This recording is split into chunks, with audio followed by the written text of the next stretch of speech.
Chess एक प्रेम कहानी। आनंद Mithibai college का स्टूडेंट है और एक अच्छा चेस प्लेयर है। चेस के अलावा आनंद को किसी बात में कोई दिलचस्पी नहीं है। आनंद के माँ बाप एक दुर्घटना में गुजर चुके हैं, सो ले देकर उसके साथ पढ़ने वाले स्टूडेंट्स ही उसके यार दोस्त हैं। उन्हीं में एक है राहुल, जो आनंद का बेस्ट फ्रेंड है और एक प्ले बॉय भी, और दूसरी है नमिता, जो आनंद से एक तरफा प्यार करती है।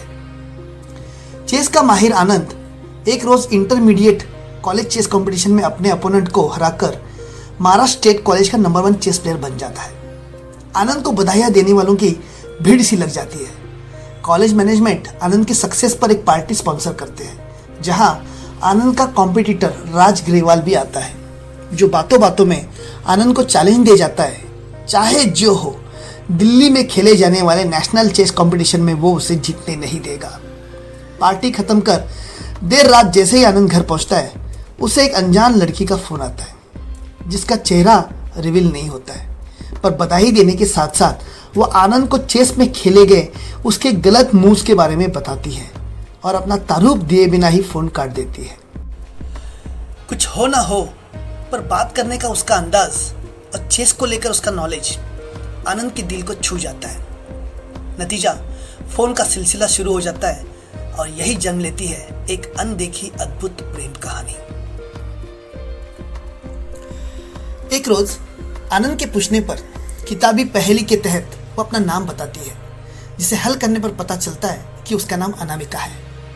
आगे उसकी आवाज और पहेलियों से भरे सवालों के चलते दिन में अनामिका का एक भी फोन न आए तो आनंद का जैसे चैन खोने लगता है। बस इसी के चलते वो अनामिका से मिलने की बात करता है।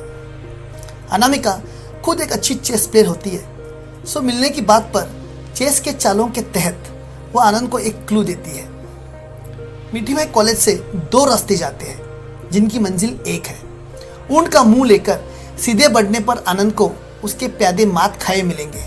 वहीं एक घर आगे बढ़कर अगर आनंद उसके ऊंट को मात देता है तो समझो वहीं उसे वो पाएगा, मगर इसके लिए उसे सिर्फ 15 मिनट मिलेंगे। चेस की ये पहेली बूझकर वक्त से पहले अनामिका तक पहुंचने के लिए आनंद आगे बढ़ता है। कुपर हॉस्पिटल के सामने आते ही उसे मरीजों के तहत अनामिका के मात खाए पैदों का क्लू मिलता है। अगले मोड़ पर बने डेजर्ट इन कैफ्टेरिया को देखकर उसे अनामिका के ऊंट का क्लू मिलता है और अनामिका यही होगी सोचकर आनंद बाइक मोड़ता है कि लेन क्रॉसिंग के चलते ट्रैफिक हवलदार के हत्थे चढ़ता है। सो ऑटो में बैठकर जा रही अनामिका के हाथ की चूड़ी मात्र वो देख पाता है।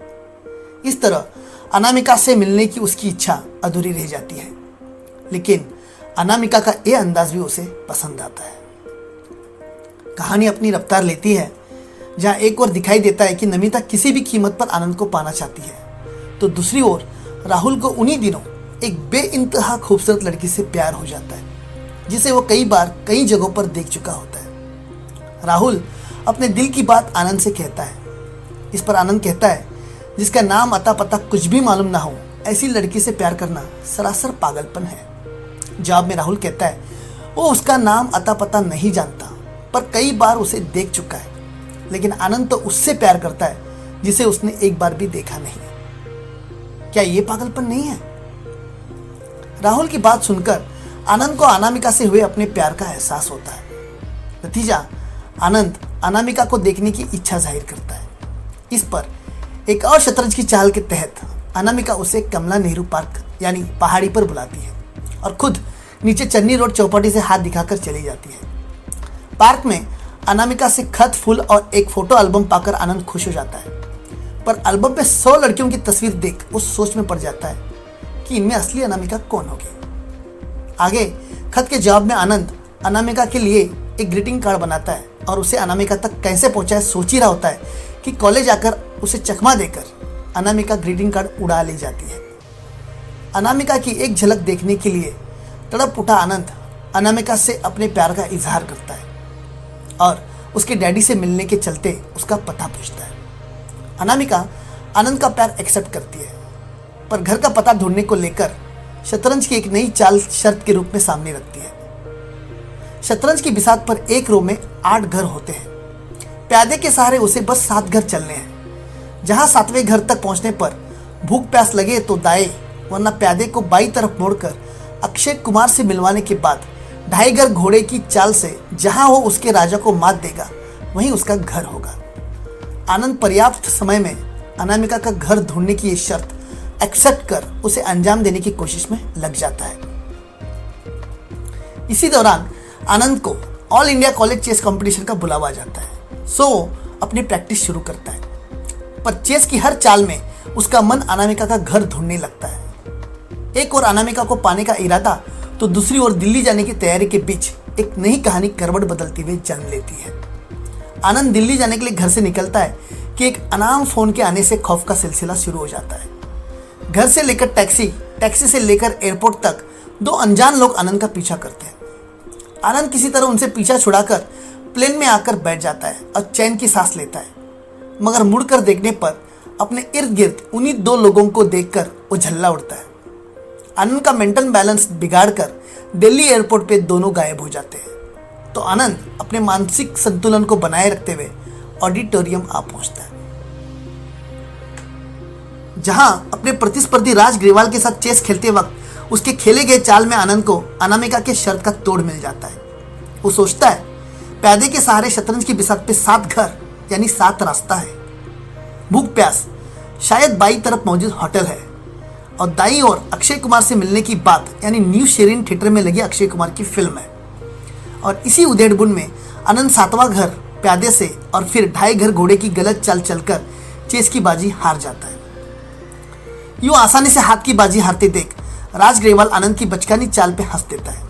इस पर चेस की पारी मैं जरूर हारा हूं, पर अपने प्यार की पारी आज मैंने जीत ली है कहकर आनंद कल्पना रूपी अपनी अनामिका को हकीकत का रूप देने के लिए मुंबई की ओर अपना रुख करता है। साथ ही वक्त से पहले अनामिका का घर ढूंढने के चलते राहुल को फोन पर 7 रास्ता स्थित न्यू शेरिन थिएटर के आसपास अनामिका का घर ढूंढने के लिए कहता है और खुद भी मुंबई आ पहुंचता है, जहां अनामिका के घर का दरवाजा खुला पाकर आनंद घर के अंदर आ जाता है और खुले बाल छोड़कर पीठ किए सोफे पे बैठी अनामिका को खुशी से आवाज देता है। अनामिका मुड़कर रूबरू होती है।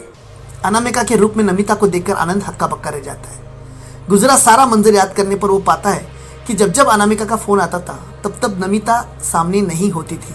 मसलन नमिता ही अनामिका बनकर फोन करती थी। यही नहीं, अनामिका ने जहां डांडिया खेलने के लिए बुलाया था वहां नमिता मौजूद थी, यानी नमिता ही अनामिका है, ये मानकर आनंद उसे गले से लगा लेता है।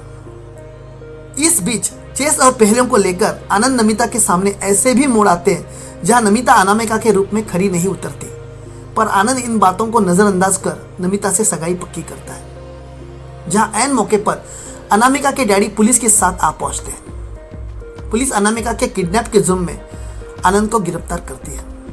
आनंद नमिता को दिखाकर उनकी गलतफहमी दूर करते हुए कहता है नमिता ही अनामिका है और अनामिका हमारे सामने है, तो फिर अनामिका का किडनैप कैसे हो सकता है। जवाब में अनामिका को लिखे उसके ईमेल्स के प्रिंटआउट्स दिखाकर अनामिका के डैडी उसे बताते हैं कि नमिता अनामिका नहीं है। चुप्पी साधे खड़ी नमिता को देखकर आनंद सच्चाई भाप लेता है, सो चुपचाप पुलिस के साथ चला जाता है।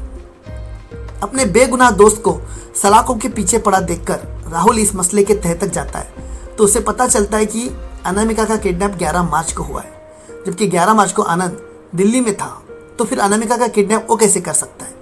और यही प्रमाण देकर राहुल आनंद को जमानत पर छुड़ाता है। नमिता अनामिका नहीं है, तो फिर अनामिका कौन है, उसका किडनैप किसने और क्यों किया।